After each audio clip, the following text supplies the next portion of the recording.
Now, for those of us here in Washington, let's acknowledge that democracy has always been messy. Let's not be overly nostalgic. Divisions are hardly new in this country.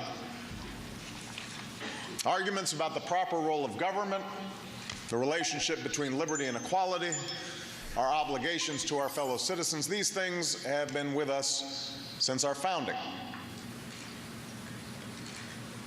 And I'm profoundly mindful that a loyal opposition, the vigorous back and forth, the skepticism of power, all of that is what makes our democracy work.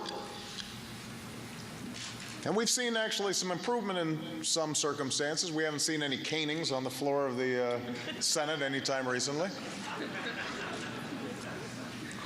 So we shouldn't over-romanticize the past. But there is a sense that something is different now, that something's broken, that those of us in Washington are not serving the people as well as we should. At times it seems like we're unable to listen to one another, to have at once a serious and civil debate.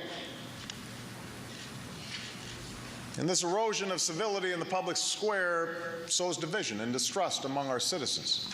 It poisons the well of public opinion. It leaves each side little room to negotiate with the other. It makes politics an all-or-nothing sport where one side is either always right or always wrong, when in reality neither side has a monopoly on truth. And then we lose sight of the children without food, and the men without shelter, and the families without health care.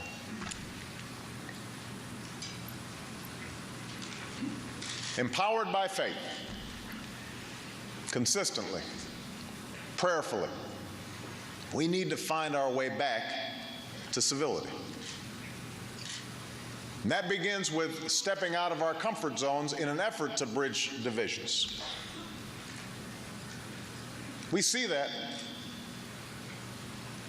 in many conservative pastors who are helping lead the way to fix our broken immigration system. It's not what would be expected from them, and yet they recognize in those immigrant families the face of God.